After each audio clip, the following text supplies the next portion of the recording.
기도하겠습니다. 하나님 아버지, 오늘도 하나님 앞에 엎드려 하나님을 예배하며 주의 이름을 부르며 마음을 토하게 하심을 감사합니다. 하나님, 저희가 신앙생활이 익숙하다 보면 익숙함이 하나님 앞에 무례가 되지 않도록 우리의 심령을 다듬어 주시고 늘 하나님 앞에 진지하고 또 하나님을 존중하는 마음에서 드리는 신앙이 변하지 않도록 도와주십시오. 이 새벽에도 주시는 말씀을 붙들고 이 하루 승리하도록 은혜 베풀어 주옵소서. 예수님 이름으로 감사하며 기도하옵나이다. 아멘. 시편 14편 1절부터 7절까지 천천히 읽겠습니다. 어리석은 자는 그의 마음에 이르기를 하나님이 없다 하는도다. 그들은 부패하고 그 행실이 가증하니 선을 행하는 자가 없도다. 여호와께서 하늘에서 인생을 굽어 살피사 지각이 있어 하나님을 찾는 자가 있는가 보려 하신즉 다 치우쳐 함께 더러운 자가 되고 선을 행하는 자가 없으니 하나도 없도다. 죄악을 행하는 자는 다 무죄한 그들이 떡 먹듯이 내 백성을 먹으면서 여호와를 부르지 아니하는도다. 그러나 거기서 그들은 두려워하였으니 하나님이 의인의 세대에 계심이로다. 너희가 가난한 자의 계획을 부끄럽게 하나 오직 여호와는 그의 피난처가 되시도다. 이스라엘의 구원이 시온에서 나오기를 원하는 여호와께서 그의 백성을 포로된 곳에서 돌이키실 때에 야곱이 즐거워하고 이스라엘이 기뻐하리로다. 아멘. 여러분, 현대 기독교에 정말 큰 영향을 끼친 분 중에 한 사람이 옥스퍼드대 교수였던 C.S. 루이스라는 분이십니다. 아마 여러분이 조금 관심을 가지면 한국의 목사님들이나 많은 분들이 설교 중에 굉장히 많이 인용하는 분이 C.S. 루이스죠. 이분은 원래 무신론자였습니다. 문학에 관심이 많은 무신론자였는데 어느 날 순전히 문학적 관심 때문에 세계적인 베스트셀러인 성경에 관심을 가지게 되었습니다. 그리고 이분이 문학과 시에 관심이 많기 때문에 가장 먼저 시편을 읽게 되었다고 합니다. 그런데 시편을 읽으면서 마음에 의구심이 생긴 거예요. 참 이상하다. 이 성경에 나오는 시라면 정말 아름다운 시여야 하는데 왜 시편의 시들은 한결같이 정제되지 못한 거친 표현들이 많이 나올까? 왜 이렇게 원수에 대한 증오가 담긴 표현이 많고 자기 한탄이 많은 것인가? 이렇게 거친 노래들을 어떻게 성경의 시라고 할 수 있을까? 이런 거친 표현들을 쏟아내는 사람들이 과연 하나님을 신을 믿는 사람들이고 그들이 믿는 신은 정말 선하신 하나님일까 하는 이 별로 좋지 않은 감정이 들어서 성경을 안 보겠다고 던졌다고 합니다. 그런데 한편에서 이런 생각이 들었다고 고백합니다. 이것이 진짜 인생이 아닐까? 살다 보면 원수를 죽이고 싶은 마음이 들 때가 있고 나도 죽고 싶은 절망에 빠질 때가 있지 않은가? 적어도 성경은 자신의 감정에 대단히 솔직한 글이구나. 그 솔직함에 끌려서 다시 성경을 펴고 계속 읽다가 그분이 마침내 하나님을 만나게 되고 오히려 기독교에 엄청난 영향을 끼친 영성학자가 되는 것입니다. 그가 쓴 책 중에 시편 묵상이란 책이 있는데요. 이렇게 말을 합니다. 시편의 하나님은 인간이 어떤 절망과 어떤 불평과 어떤 좌절을 쏟아내도 받아주시고 심지어 하나님 너무하십니다. 이럴 수가 있습니까? 언제까지 이러실 겁니까? 라고 하는 모든 절제되지 않은 말까지 받아주시는 가슴이 큰 아버지 하나님이십니다. 라고 결론을 책을 썼어요. 결국 이 C.S. 루이스, 무신론자 C.S. 루이스가 회심하면서 21세기 최고의 기독교 영성학자가 됩니다. 이 C.S. 루이스의 회심은 사람이 특별히 무신론자들이 정말 자기 감정과 자기 생각에 솔직할 수 있다면 얼마든지 무신론의 어리석음을 깨고 하나님을 찾게 될 가능성을 알려줍니다. 오늘 시편 14편은 무신론자의 어리석음을 질책한 다윗의 시입니다. 이 무신론이란 것은 말 그대로 신의 존재를 인정하지 않는 학설과 생활 태도를 총칭해요. 오늘 이 세상에는 무신론이 넘쳐나고 있습니다. 그런데 우리가 안타까워하고 우리가 주목해야 할 것은 무신론이 교회 안에도 있다는 것입니다. 자기는 기독교인이라고 말하지만 사실은 무신론자가 교회 안에 많다는 거예요. 무신론은 크게 두 가지로 나누어 볼 수 있습니다. 첫째는 이론적 무신론입니다. 신이 존재하지 않는다는 것을 조직적이고 논리적이고 이론적으로 주장하는 이게 사상적 태도를 말해요. 그런데 놀라운 것은 대부분의 무신론이 다른 신을 거부하는 게 아니에요. 대부분의 무신론자는 기독교의 하나님을 집중적으로 거부하고 대적합니다. 이 사람들은 하나님이 어디 있느냐? 하나님이 있다면 증명해봐라. 하나님이 있다면 세상 이룰 수가 있느냐? 하나님은 기독교인들이 만들어 놓은 허상이고 조작된 개념이다라고 주장합니다. 둘째가 실천적 무신론입니다. 이 사람들은 신이 존재한다는 것을 이론적으로는 인정하지만 실천적, 다시 말하면 삶에서는 부정하는 무신론입니다. 말로는 하나님의 존재를 부정하지 않습니다. 오히려 실천적 무신론자들도 하나님을 부릅니다. 예배를 드립니다. 찬양을 합니다. 기도를 합니다. 그런데 문제가 무엇입니까? 그들의 삶에 하나님이 없는 것처럼 살아가는 거예요. 그들의 가정생활, 직장생활, 또 사회생활, 어떤 중요한 결정을 할 때 모든 것 속에서 하나님이 없는 것처럼 결정하고 하나님이 없는 것처럼 말하고 하나님이 없는 것처럼 사업하고 하나님이 없는 것처럼 속이고 거짓말을 합니다. 머리로는 하나님이 살아계시다고 인정해요. 때로 교회를 나가요. 그러나 그의 삶의 현장에는 하나님이 없는 것처럼 살아가는 사람들은 분명한 무신론자입니다. 이런 종류의 무신론자들이 교회 안에 얼마나 많은지 모릅니다. 예수님이 탄식하시기를 너희는 나를 불러 주여 주여 하면서 왜 어찌하여 내가 말하는 것은 행하지 아니하느냐라고 말씀하시고 이어서 말씀하기를 내가 너희를 도무지 알지 못하니 불법을 행하는 자들아 내게서 떠나가라고 무섭게 책망하십니다. 이 실천적 무신론이 무서운 것은 자기가 무신론이라고 인정하지 않아요. 하나님 믿는다 말해요. 그러나 실상은 무신론이다. 그렇기 때문에 문제가 더 심각하다고 말할 수 있습니다. 그렇다면 오늘 이 다윗이 책망하는 다윗이 지적하는 무신론의 문제가 무엇입니까? 첫째 무신론은 자기 양심을 거스르는 죄악입니다. 양심의 소리를 거부해. 1절 전반부를 여러분 보세요. 하나님이 없다고 그냥 살면 되는데 믿고 살면 되는데 왜 자꾸 자기 마음을 향하여 하나님이 없다고 자기를 설득하고 자기 마음과 싸우려 하는 것입니까?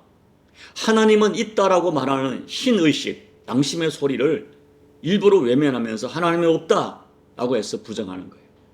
그러므로 무신론자는 엄격히 말하면 하나님이 없다고 믿는 사람이 아니라 자기 내면에서 일어나고 있는 하나님 의식, 신의식, 하나님이 있는 것 같다고 하고 느껴지는 어떤 의식들을 애써 지우려고 하는 사람들이 무신론자입니다. 그래서 무신론자들도 막연한 두려움이 있고 염려가 있고 고민이 있어요. 미래에 대한 두려움이 있고 죽음에 대한 두려움이 있어요.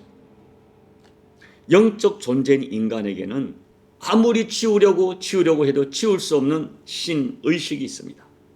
죽음이 찾아오는 시간까지 신에 대한 의식은 사라지지 않습니다. 저는 그런 분을 많이 봤어요. 죽음 직전에. 여러분, 무신론은 자기 양심이 내면에서 외치는 하나님 의식, 신의식을 억지로 지우려고 하는, 그렇기 때문에 그것은 하나님을 거스르는 죄가 되는 것입니다. 둘째 무신론은 자기 죄와 심판의 두려움에서 애써 도피하려는 것입니다. 왜 사람들은 하나님이 없다고 무신론을 주장합니까? 본능적으로 자기 죄에 대한 심판이 느껴지기 때문에 그 죄를 은폐하고 그 죄를 합리화하기 위하여 무신론을 주장하는 거예요. 무신론자는 이렇게 말해요. 사람들이 죽음과 심판의 두려움에서 벗어나려고 자기가를 보호하는 신을 스스로 만들었다라고 주장해요. 그리고 하나님이 사람을 만든 것이 아니라 사람이 하나님을 만들었다라고 말해요. 그러나 반대입니다. 정직히 말하면 자신들이 죄에 대한 두려움, 막연한 죽음에 대한 두려움, 심판에 대한 두려움 때문에 무신론을 주장하는 거예요. 이것이 오늘 시편 기자의 증언입니다. 그리고 무신론을 주장하면 자연히 죄에 대한 심판을 부정하게 되기 때문에 자연히 무신론이 지배하는 사회는 도덕이 약화되고 죄가 만연한 사회가 될 수밖에 없습니다. 그리고 무신론이 지배하는 사회에 나타나는 매우 중요한 징조가 하나 있는데 그것은 다름 아닌 기독교를 집중적으로 조롱하고 크리스찬을 박해하는 것입니다. 이 사절을 보면 무신론자들에게 있어서 하나님이 살아있다고 믿고 있는 사람들, 하나님을 의식하면서 천국에 있다고 믿고 이 땅에서 정결한 삶을 강조하는 사람들, 죄를 두려워하는 사람들이 곁에 있는 것이 무신론자들은 견딜 수 없어요. 불편해요. 그래서 예외 없이 무신론이 만연한 사회에서는 기독교의 가치가 평가절하되고 조롱받고 심지어 기독교인들을 구체적으로 핍박하는 사례가 나타날 수밖에 없습니다. 참 이상합니다. 다른 종교는 괜찮습니다. 이슬람도 괜찮고 다 괜찮은데 기독교를 조롱해요. 여러분, 우리 대한민국 사회도 이슬람에 대해서는 굉장히 긍정적입니다. 받아들여야 돼요. 그들이 얼마나 무서운 테러를 행해도 이상하게 관용합니다. 그런데 기독교에 대해서는 굉장히 조롱을 해요. 거부해요. 배타적이라고 아주 이렇게 거부합니다. 오늘 이 사회에 이슈가 되고 있는 동성애 문제, 낙태 문제에 있어서 유독 기독교를 폄하하고 집중적으로 공격을 합니다. 여러분 5절을 보십시오. 무신론자들이 가장 두려워하는 것은 하나님이 의인과 함께 있다는 사실이에요. 하나님이 있다고 믿고 죄를 멀리하고 의롭게 살아가는 사람들이 사실은 두렵습니다. 그런데 마음의 두려움이 있으면 그 두려움을 인정하고 회개하면 되는데 회개하는 대신에 더 적극적으로 무신론을 주장하면서 그 이론으로 도피하는 것입니다. 그러나 그들은 겉으로 당당해 보여도 하나님이 없다고 소리치지만 자기 내면의 불안과 두려움이 떠나지 않습니다. 그러면 이런 무신론자들이 많은 세상에서 우리는 어떻게 대처하며 살아야 될까요? 저는 5절 말씀을 깊이 묵상하면서 이런 결론을 내렸습니다. 예수 믿는 우리가 무신론을 주장하는 사람들에게 내가 믿는 예수님을 보여줄 수 있어야 한다는 것입니다. 그들이 나를 보고 너를 보니까 하나님이 계신 것 같아. 너를 보니까 네가 믿는 예수가 진짜 같아. 라고 인정할 수 있는 삶을 살아야 한다는 것입니다. 여러분, 여기 이 땅에 1년에 우리가 대충 계산하기를 한 20명에서 30명 정도의 회심자가 생기는 것으로 보고되고 있어요. 근데 대부분의 사람들이 교회를 통하여 회심하는 것이 아니라 그들의 직장, 그들의 친구, 이웃을 통하여 오랜 세월 동안 주목하다가 너가 믿는 신이 진짜다 라고 믿는 사람이 많다는 것입니다. 여러분, 무신론자들에게 나의 삶을 통하여 내가 믿는 하나님이 진짜인 것을 보여줄 수 있어야 돼. 그들이 나에게서 하나님의 살아계심을 보고 거룩한 두려움과 어떤 도전을 느낄 수 있어야 합니다. 고린도후서 3장 2절 3절을 제가 읽어드립니다. 너희는 우리의 편지라 우리 마음에 썼고 무사람이 알고 읽는 바라. 너희는 우리로 말미암아 나타난 그리스도의 편지니 이는 먹으로 쓴 것이 아니요 오직 살아계신 하나님의 영으로 쓴 것이며 또 돌판에 쓴 것이 아니요 오직 육의 마음판에 쓴 것이라. 쉽게 말하면 너희는 너희 삶을 통하여 예수 그리스도를 전하는 편지다. 사람들이 그들을 보고 우리를 보고 우리 안에 있는 예수를 볼 수 있는 그리스도의 편지가 되어야 된다 하는 것입니다. 세상 사람들이 우리를 보고 이렇게 말해요. 야, 하나님 보여줘봐. 그러면 믿을게. 라고 말합니다. 그러나 사람들이 정확히 말하는 것은 우리에게 하나님을 보여달라는 것은 실제로 하나님의 존재 자체를 보여달라는 것이기보다는 하나님의 존재를 증명할 너희들의 구별된 삶을 보여달라는 것입니다. 세상의 기독교의 교인들에게 절망하는 또 다른 이유는 너희가 하나님 믿는 너희가 우리와 다른 것이 뭐냐라고 생각하는 거예요. 그렇기 때문에 오히려 더 기독교를 폄하하는 것입니다. 너희 하나님 살아계시다며 예수가 살아계시다며 그래 너희 삶은 하나님이 없는 것 같아 라고 조롱하는 것이죠. 우리는 그들의 조롱을 정말 가슴 아프게 받아야 됩니다. 우리의 삶을 통하여 내가 믿는 예수를 증언하고 하나님을 증언하는 삶을 살아내야 됩니다.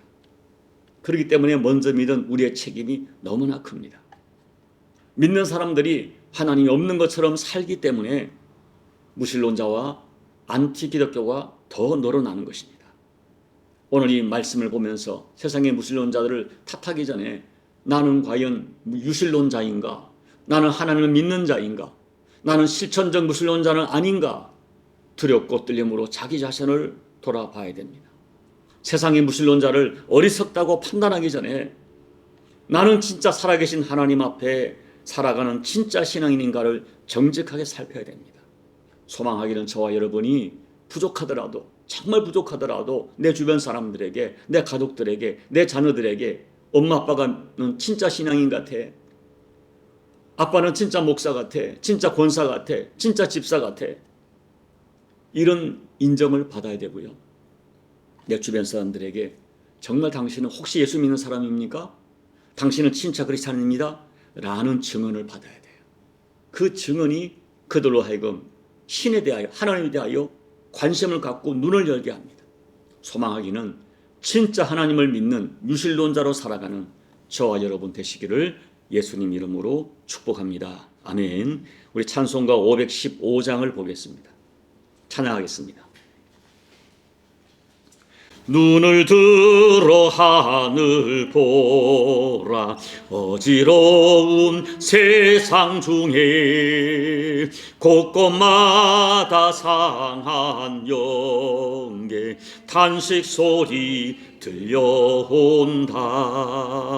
빛을 잃은 많은 사람 길을 잃고 헤매이며 탕자처럼 기진하니 믿는 자여 어이할구. 눈을 들어 하늘 보라. 어두워진 세상 중에 외치는 자 많건만은 생명수는 말랐어라. 죄를 대속하신 주님 선한 일꾼 찾으시나. 대답하리 어디 있나. 믿는 자여 어이할구. 눈을 들어 하늘 보 살아계신 주 하나님 약한 자를 부르시어 하늘 뜻을 전하셨다. 생명수는 홀로 예수 처음이요 나중이라. 주님 너를 부르신다. 믿는 자여 어이할구. 눈을 들어 하늘 보라. 다시 사신 그리스도 만 백성을 사랑하사 오래 참고 기다리네. 인내하신 우리의 구주 의의 심판하시는 날 곧 가까이 임하는데 믿는 자여 어이할구.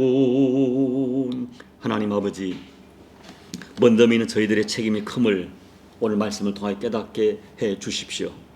아버지, 이 땅에 만연한 무신론자들, 하나님을 거절하는 그들 마음속에도 분명히 하나님 의식이 있습니다. 아버지 하나님, 이런 현실 앞에 우리가 두렵고 떨림으로 나는 그들에게 어떤 삶을 보여주고 있는가. 믿는 내가, 믿는 자로서 내가 믿는 예수를, 내가 믿는 하나님을 그들이 느끼도록 보여주고 있는가. 하나님 앞에 정직하게 자문하면서 아버지, 교회 안의 무신론자가 아니라 세상, 이 무신론이 가득한 세상 속에서 야, 너는 진짜다. 내가 너에게서 하나님을 보았다. 네가 믿는 예수를 보았다고 말할 수 있는 삶을 살아내서 그대로 하여금 내가 믿는 내 속에 있는 예수님을 보여주는 그리스도의 편지로 살아가는 우리 모두가 될 수 있도록, 부족하고 연약하지만 이 삶을 결단할 수 있도록 도와주시옵소서. 예수님 이름으로 간절히 소망하며 기도하옵나이다. 아멘. 여러분, 오늘 말씀을 생각하시고 이 시간 성령이 주시는 감동을 따라 기도하시고, 오늘 이 참 개독교, 먹사, 잡사라고 조롱하는 세상 속에서 우리가 그런 삶을 보여준 것은 아닌가 다시 한번 점검하면서 이 조국 대한민국 앞에 이 조국 교회가 내가 믿는 하나님을 보여주는 교회가 될 수 있도록 간절히 중보하시고, 여러분 각자의 개인 기도로 예배를 마무리하시고 돌아가시기 바랍니다. 기도하겠습니다. 하나님 아버지, 오늘 말씀을 우리가 참 두려움으로 바라봅니다. 어리석은 자들 세상에 많고 하나님을 부정하는 세상 속에 살고 있는 저희들, 그렇다면 과연 나는 내가 믿는 예수를 그들에게 보여주고 있는가? 하나님, 나는 교회 안에 진정한 신앙인인가? 내 삶을 통하여 내가 믿는 예수가 드러나고 있는가? 자신을 진지하게 살펴보면서 아버지 하나님, 용기를 내서 진지하고 정직하게 다시 한번 나의 신앙을 되돌아보고, 하나님 아버지 하나님, 정말 내 삶을 통하여 내가 믿는 하나님을 증언하는 삶을 살아가는 저희가 될 수 있도록 아버지 하나님 도와주옵소서. 저국 대한민국에 하나님 얼마나 많은 기독교가 우리 복음이 내가 믿는 하나님이 나로 말미암아 조롱먹고 있는지 모릅니다.